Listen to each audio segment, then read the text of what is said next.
ಎಲ್ಲ ವರ್ಕ್ ಮಾಡ್ತಾ ಇದ್ದಾರೆ. ಸೊ ಜನವರಿಯಿಂದ ಇಲ್ಲಿ ಜಾಯ್ನ್ ಆಗಿದ್ದೆ. ಸೊ ರೀಸೆಂಟ್ಲಿ ಜೂನ್ 19ನೇ ತಾರೀಕು ಬಾಗಲಕೋಟೆ ಜಿಲ್ಲಾ ಪಂಚಾಯತ್ ಸಿಇಒ ಆಗಿ ನೇಮಕ ಆಗಿದೆ. ಅದರ ಜೊತೆಗೆ ಇದು ಕೂಡ ಅಡಿಷನಲ್ ಚಾರ್ಜ್ ಇದೆ. ಸೊ ನಮ್ಮ ಅಕ್ಕವರು ಹೇಳಿರೋ ಪ್ರಕಾರ ನಾನು ಕೂಡ ಬಹಳ ಚೆನ್ನಾಗಿದ್ದಾಗಿಂದ ನಮ್ಮ ಅಜ್ಜಿಯವರ ಜೊತೆ ಬ್ರಹ್ಮಕುಮಾರಿ ಸೆಂಟರ್ಗೆ ಹೋಗ್ತಾ ಇದ್ವಿ. ಗುರುವಾರಕ್ಕೊಂದ್ಸಲ ಹೋಗ್ತಾ ಇದ್ವಿ. ಯಾವಾಗಿದ್ದು 1997-98 ನಮ್ಮ ಶಾಂತಾಪುರವರು ರಾಯಬಾಗದಲ್ಲಿ ಇದ್ರು. ಅವರು ನೆನಪಿದೆ ಈಗ ನಾವು ಎಷ್ಟು ಒಂದು 25 ವರ್ಷ 30 ವರ್ಷ ಹಿಂದೆ ಎಲ್ಲ ನಾನು ಭಾಳ ಸಣ್ಣವಿದ್ದೆ. ಅವಾಗ ಅವರು ರಾಯಬಾಗದಲ್ಲಿ ಇದ್ರು. ಸೊ ಅವರ ಒಂದ್ಸಲ ಬೆಳಗಾವಿಗೂ ಕರ್ಕೊಂಡೋಗಿದ್ರು, ಬೆಳಗಾವಿ ಕರ್ಕೊಂಡೋಗಿದ್ರು ಒಂದು ವಾರ ಇಲ್ಲಿ.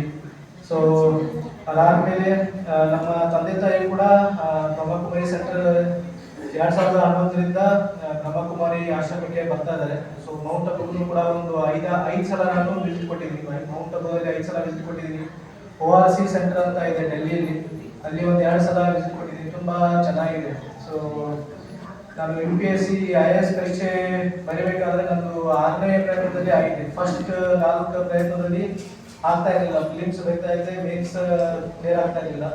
ಸೊ 2017ರಲ್ಲಿ ನಮ್ಮ ವಿದ್ಯಾರ್ಥಿಗಳು ಕುರ್ಚಿಗೆ ಬಂದಿದ್ರು ಫಸ್ಟ್ ಟೈಮ್. ಮುಂಚೆ ತಾವು ಜಮಖಂಡಿಯಲ್ಲಿದ್ರು. ಅವಾಗ ಜಮಖಂಡಿಯಿಂದ ಕುರ್ಚಿಗೆ ಬಂದಿದ್ರು 2017ರಲ್ಲಿ. ಸೊ 2011ರಿಂದ 2017 ತನಕ ನಮ್ಮ ಮನೆಯಲ್ಲಿ ಒಂದು ರೂಮಲ್ಲಿ ಬ್ರಹ್ಮಕುಮಾರಿ ಸೆಂಟರ್ ನಡೀತಾ ಇತ್ತು ಕುರ್ಚಿಯಲ್ಲಿ.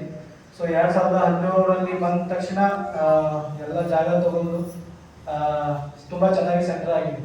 ಸೊ 2017ರಲ್ಲಿ ಅವರಿಗೆ ಭೇಟಿಯಾಗಿ ಈ ಥರ ಪರೀಕ್ಷೆ ಬರಿತಾ ಇದ್ದೀನಿ, ಬಟ್ ಎಕ್ಸಾಮ್ ಕ್ಲಿಯರ್ ಆಗ್ತಾ ಇಲ್ಲ, ಬಹಳಷ್ಟು ಶ್ರಮ ಪಡ್ತಾ ಇದ್ದೀನಿ, ಆದರೂ ಕೂಡ ಕ್ಲಿಯರ್ ಆಗ್ತಾ ಇಲ್ಲ ಅಂತ ನಾನು ಅವ್ರ ಜೊತೆ ಭಾಳಷ್ಟು ಸಲ ಡಿಸ್ಕಷನ್ ಮಾಡಿದ್ದೆ. ಸೊ 4 ಅಟೆಂಪ್ಟ್ ಆಗಿದ್ವು. ನಾಲ್ಕನೇ ಅಟೆಂಪ್ಟು ನಂದು ಫಿಲಿಮ್ಸು ಎಕ್ಸಾಮ್ ಕ್ಲಿಯರ್ ಆಗಿರಲಿಲ್ಲ. ಸೊ ಅವರು ಒಂದೇನು ಸಜೆಷನ್ ಮಾಡಿದ್ರು, ಒಂದ್ಸಲ ತಾವು ಮೌಂಟ್ ಅಬುಗೆ ಹೋಗಿ ಬನ್ನಿ, ಮೌಂಟ್ ಅಬುಗೆ ಹೋಗಿ ಒಂದು 2 ದಿನ ಮೆಡಿಟೇಷನ್ ಮಾಡಿ ಬನ್ನಿ ಅಂತ ಹೇಳಿದ್ರು. ಸೊ ಮೌಂಟ್ ಅಬುಗೆ ಹೋಗಿ ಅಲ್ಲಿ ಒಂದು 2 ದಿನ ಮೆಡಿಟೇಷನ್ ಮಾಡಿದೆ. ಅಲ್ಲಿ ಸೂರಜ್ ಬಾಯಿ ಅಂತ ಇದ್ದಾರೆ, ಸೂರಜ್ ಬಾಯಿ ಅವ್ರನ್ನು ಕೂಡ ಭೇಟಿ ಮಾಡಿಸಿದ್ರು.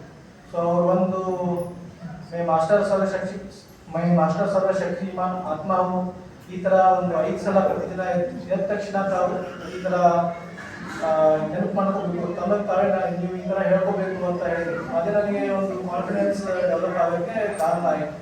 ಸೊ 5ನೇ ಅಟೆಂಪ್ಟಿಗೆ ಪ್ರಯತ್ನಕ್ಕೆ ನನ್ನ UPSC ಪರೀಕ್ಷೆಯಲ್ಲಿ 663ನೇ ರ್ಯಾಂಕ್ ಬಂತು. ಆದರೂ ಕೂಡ ನನಗೆ ಸಮಾಧಾನ ಇರಲಿಲ್ಲ. ಇಂಡಿಯನ್ ಪೋಸ್ಟಲ್ ಸರ್ವಿಸ್ ಸಿಕ್ಕಿತ್ತು. ಅದ್ರ ಜೊತೆಗೇ ಇನ್ನೂ ಒಂದು ಅಟೆಂಪ್ಟ್ ಇದೆ, IAS ಎಕ್ಸಾಮ್. ನಾನು IAS ಆಗಬೇಕು ಅಂತ ನಾನು ಡಿಸ್ಕಷನ್ ಮಾಡಿದೆ. ಸೊ ಹಾಗೆ ಮತ್ತೊಂದು ಸಲ ನಾನು 6ನೇ ಅಟೆಂಪ್ಟ್ ಟ್ರೈನಿಂಗ್ ಜೊತೆಗೆ ಮತ್ತೊಂದು ಸಲ ಬಂದೆ. ಟ್ರೈನಿಂಗಲ್ಲಿ ಓದ್ತಾ ಇದ್ದೆ. ಸೊ ಫಿಲಿಮ್ಸ್ ಎಕ್ಸಾಮ್ ಕ್ಲಿಯರ್ ಆಯಿತು. ಮೇನ್ಸ್ ಎಕ್ಸಾಮ್ ಬರೀಬೇಕಾದ್ರೆ ನನಗೆ ಕೋವಿಡ್ ಆಗಿತ್ತು. ಕೋವಿಡ್ ಆದರೂ ಕೂಡ ನಮ್ಮ ಪೇರೆಂಟ್ಸ್ ನಮ್ಮ ತಂದೆ ತಾಯಿ ಇಬ್ಬರು ಕೂಡ ಬೆಳಿಗ್ಗೆ ಬೇಗ ಎದ್ದು ಮೆಡಿಟೇಷನ್ ಮಾಡ್ತಾ ಇದ್ರು. ಮೆಡಿಟೇಷನ್ ಮಾಡಿ ನೀವು ಏನೂ ಆಗಲ್ಲ, ಹೋಗಿ ಆರಾಮಾಗಿ ಎಕ್ಸಾಮ್ ಬರೀ ಕ್ಲಿಯರ್ ಆಗ್ತೀವಿ ಅಂತ ಹೇಳಿದ್ರು. ಸೊ ಮೇನ್ಸಲ್ಲಿ ಕೋವಿಡ್ ಎಕ್ಸಾಮ್ ಒಳಗಡೆ ಹೋಗಿ ಮೇನ್ಸನ್ನು ಬರೆದೆ. ಅವಾಗ ಮೇನ್ಸ್ ಎಕ್ಸಾಮ್ ಕ್ಲಿಯರ್ ಆಯಿತು, ಇಂಟರ್ವ್ಯೂ ಕ್ಲಿಯರ್ ಆಯಿತು. 319 ರ್ಯಾಂಕ್ ಬಂತು. ಸೊ ಕೊನೆಯ ಪ್ರಯತ್ನಕ್ಕೆ ನಂದು ಇಂಡಿಯನ್ ಅಡ್ಮಿನಿಸ್ಟ್ರೇಟಿವ್ ಸರ್ವಿಸ್ ಸಿಕ್ತು. ಅದರ ಜೊತೆಗೆ ಕರ್ನಾಟಕ ಕ್ಯಾಡರ್ನೂ ಸಿಕ್ತು. ಅದ್ರ ಜೊತೆಗೆ ಉತ್ತರ ಕರ್ನಾಟಕದಲ್ಲಿ ಕೆಲಸ ಮಾಡೋಕ್ಕೆ ಈಗ ಅವಕಾಶ ಸಿಕ್ಕಿದೆ. ಸೊ ನಾವೇನು ಹೇಳೋಕ್ಕೆ ಇಷ್ಟಪಡ್ತೀನಿ ಅಂದರೆ, ಎಷ್ಟೇ ಸ್ಟ್ರೆಸ್ಗಳು ಭಾಳಷ್ಟು ಈಗ ಹುಟ್ಟಿದ್ದೀವಿ ಕೆಲಸ ಮಾಡ್ತಾ ಇದ್ದೀವಿ. ಎಲ್ಲರಿಗೂ ಒಂದಲ್ಲ ಸ್ಟ್ರೆಸ್ ಇರುತ್ತೆ. ಈಗ ಯಾವುದೇ ಸಣ್ಣ ಹುದ್ದೆ ಇರ್ಬೋದು ಅಥವಾ ದೊಡ್ಡ ಹುದ್ದೆ ಇರ್ಬೋದು, ಎಲ್ಲರಿಗೂ ಸ್ಟ್ರೆಸ್ ಇರುತ್ತೆ. ಸೊ ಸ್ಟ್ರೆಸ್ಸನ್ನು ಯಾವ ಥರ ಮ್ಯಾನೇಜ್ಮೆಂಟ್ ಮಾಡೋದು ಅದು ಭಾಳ ಮುಖ್ಯ. ಈಗ ಎಲ್ಲರಿಗೂ ಸ್ಟ್ರೆಸ್ ಇರುತ್ತೆ. ಸೊ ಯಾವ ಥರ ಮ್ಯಾನೇಜ್ಮೆಂಟ್ ಮಾಡೋದನ್ನ ತಿಳ್ಕೊಬೇಕಾಗಿತ್ತು ಅಂದರೆ, ತಾವು ಪ್ರತಿದಿನ ಬ್ರಹ್ಮಕುಮಾರಿ ಸೆಂಟರ್ಗೆ ಬಂದು ಅವರು ಪ್ರತಿದಿನ ಹೇಳ್ತಾರೆ ಯಾವ ಥರ ಸ್ಟ್ರೆಸ್ಸನ್ನು ಮ್ಯಾನೇಜ್ ಮಾಡೋದು.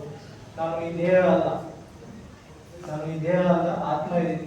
ಸೊ ಆ ಥರ ತಿಳ್ಕೊಂಡು ಡಿಟ್ಯಾಚ್ಡ್ ಆಗೋಕ್ಕೆ ಡಿಟ್ಯಾಚ್ಡ್ ಯಾವ ಥರ ಆಗ್ಬೋದು ಅಂತ ಹೇಳ್ಕೊಡ್ತಾರೆ.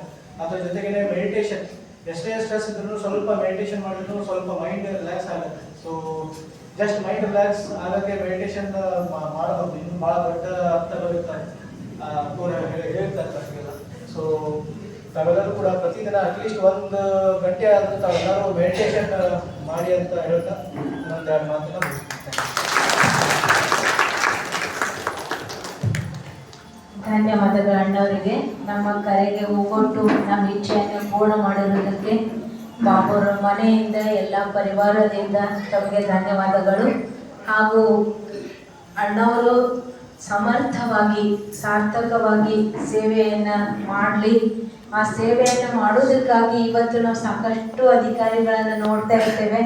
ಅದರಲ್ಲಿ ಪ್ರಾಮಾಣಿಕರಾಗಿ ಶ್ರೇಷ್ಠ ಅಧಿಕಾರಿಗಳು, ಉನ್ನತ ಅಧಿಕಾರದಲ್ಲಿ ಇದ್ದರೂ ಕೂಡ ಶ್ರೇಷ್ಠ ಅಧಿಕಾರಿಗಳು ಎಲ್ಲರಿಂದನೂ ಇಂಥ ಒಳ್ಳೆ ಅಧಿಕಾರಿಗಳಿದ್ದಾರಪ್ಪ ಅಂತ ಹೆಸರು ತರುವಂಥ ಅಧಿಕಾರಿಗಳಾಗಲಿ.